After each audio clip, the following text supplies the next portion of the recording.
Ever dreamed of a perfect getaway? Sometimes paradise hides dark secrets. Today, we're diving into 5 of the most disturbing deaths of tourists overseas. Tragic stories where unforgettable trips turned into nightmares. Buckle up, because these chilling tales prove that even the most beautiful destinations can hold dangers you never saw coming. Let's get into it.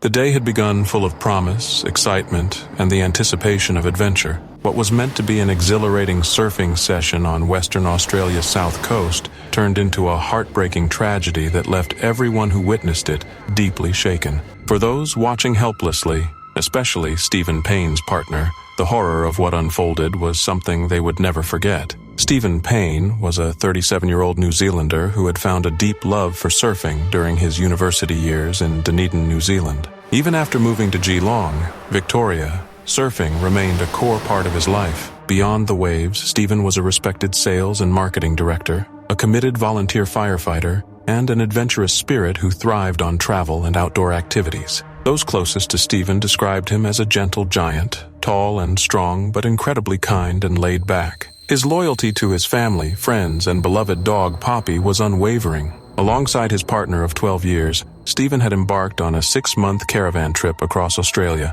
excited to chase new waves, explore fresh landscapes, and enjoy the freedom of life on the road. However, just 5 weeks into their journey, fate had other plans. On Monday, March 10th, 2025, Stephen and his partner stopped at Wharton Beach, a remote stretch famed for its excellent surf. The conditions were perfect, and Stephen eagerly paddled out about 50 meters from the shore, surrounded by chest-deep water and accompanied by 2 other surfers. What began as an idyllic moment quickly turned to nightmare. Without warning, a massive shark attacked Stephen with brutal force. His screams shattered the peaceful atmosphere, leaving those on shore, including his partner, horrified and powerless to help. In the chaos, there was no chance for rescue. The water soon turned crimson as the attack continued, and within minutes, Stephen was gone. What started as a rescue operation quickly became a grim recovery mission. Authorities rushed to the scene, closed the beach, and launched marine search teams. Despite their efforts, hope of finding Stephen's body vanished rapidly. A bystander flying a drone inadvertently captured the horrifying aftermath. Footage showing vast amounts of blood, the predator still circling, and chilling scenes seen only by investigators. After 3 days of exhaustive searching, Stephen's remains were never recovered. His surfboard was found floating nearby, bearing deep bite marks that investigators used to identify the shark species involved. But while scientific questions persisted, the painful reality was clear. Stephen was lost forever. His partner, family, and friends were left grappling with an unimaginable loss. In the days that followed, heartfelt tributes poured in from those who loved Stephen. His family released a statement praising him as an incredible man who valued his loved ones deeply, embraced nature with respect, and lived life full of passion and kindness. They recalled how, just a week earlier, Stephen had surfed one of the best waves of his life, sharing a magical moment with a dolphin. Even in the face of tragedy, his family emphasized that of retaliation against sharks or calls for culling. His respect for nature remained intact. Stephen's death was the latest in a series of fatal shark attacks along the Esperon coastline, an area that had experienced 3 others over the past 8 years. Each attack reopened old wounds in the local community and reignited debates about shark safety measures and the hidden dangers of Western Australia's waters. Though the ocean soon returned to its calm state and Wharton Beach reopened, the loss lingered like a haunting shadow. What began as a journey of freedom, adventure, and the simple joy of riding waves turned into a stark reminder of nature's untamed power. Stephen Payne, a passionate explorer and loving soul, became one more name on the growing list of those claimed by the wild sea.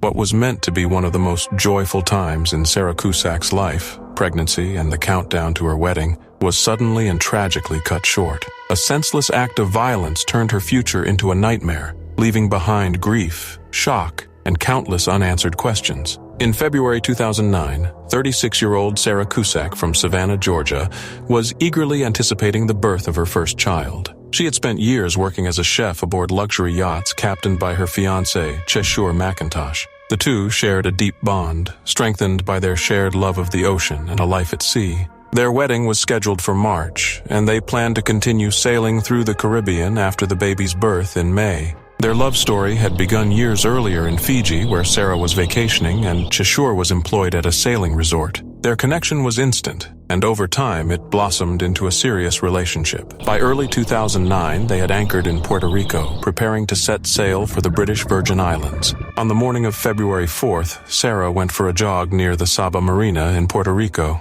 Staying active had always been important to her, even during pregnancy, although she had recently scaled back her workouts. She asked a marina staff member for a good 5-mile route, but somewhere along the way she got lost and ended up on an isolated rural road. It was there that she encountered Eleazar Marquez Nadeau, a 36-year-old local man with a history of violence. He noticed Sarah jogging alone and, with chilling intent, prepared an ambush, parking his car with the trunk open. As she ran past, he attacked, forcing her into the trunk and slamming it shut before speeding away. Realizing she had been abducted, Sarah managed to call a marina employee from the trunk, desperately pleading for help and giving details of her kidnapping. She also reached out to her fiancé, Cheshire, telling him she didn't think she would survive. Though always a fighter, in that terrifying moment, she sensed the outcome was inevitable. Authorities immediately began tracing her phone signal in a desperate attempt to find her in time. Tragically, less than an hour after her final call,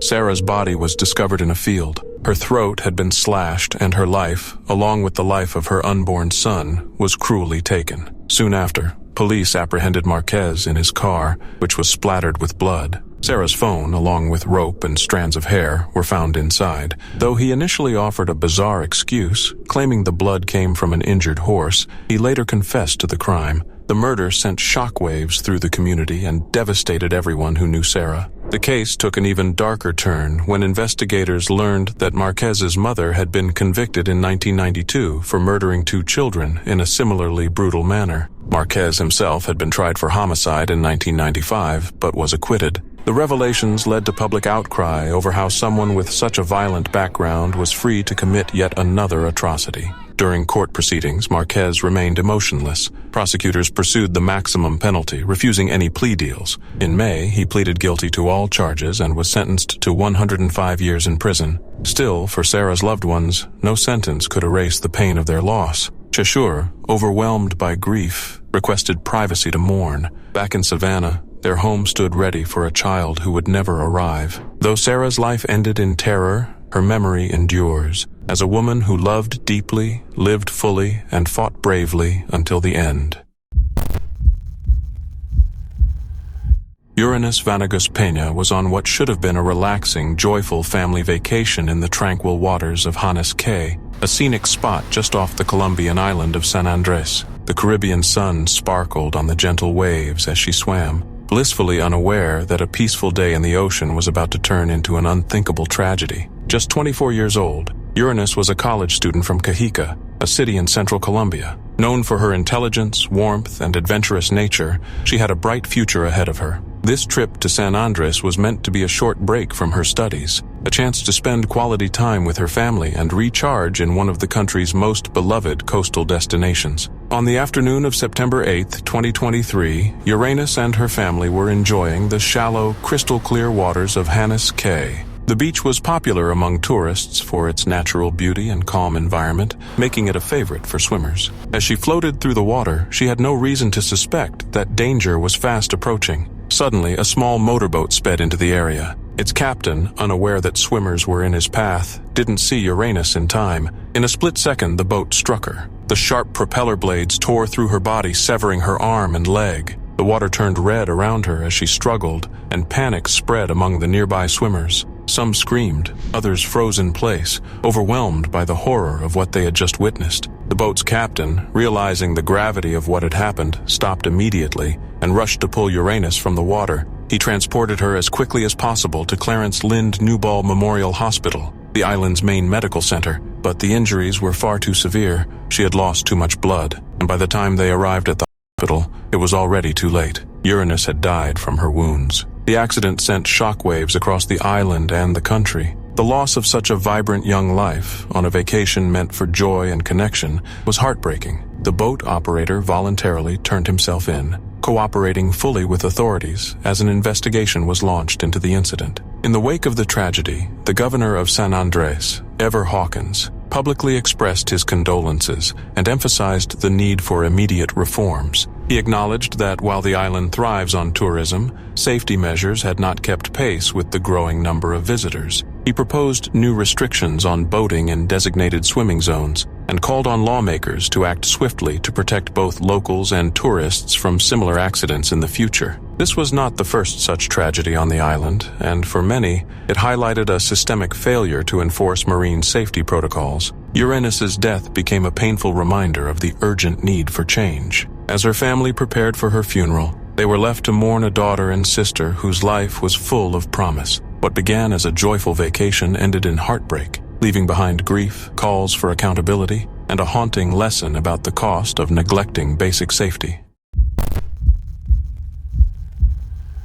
On the afternoon of August 26, 2024, what began as an exciting adventure for a group of tourists in Iceland turned into a tragic and unforgettable catastrophe. A guided ice cave tour beneath the famed Breiðamerkurjökull glacier, a highlight for many visiting the country, ended with the death of an American tourist and a renewed focus on the dangers of glacier exploration. The unnamed man was visiting Iceland with his girlfriend. Both were American citizens, drawn like thousands of others to the country's spectacular natural landscapes, especially its seasonal ice caves. These formations, carved by meltwater flowing beneath glaciers, are known for their otherworldly beauty, walls of shimmering blue ice sculpted over centuries. Access to these caves is tightly regulated and typically limited to guided tours led by trained professionals who monitor conditions and prioritize safety. That Sunday, the couple joined a group of 21 tourists from various countries for one such tour. Their guide led them deep into the glacier to explore the awe-inspiring caverns. But even the most experienced guides can't eliminate the risks that come with exploring these constantly shifting environments.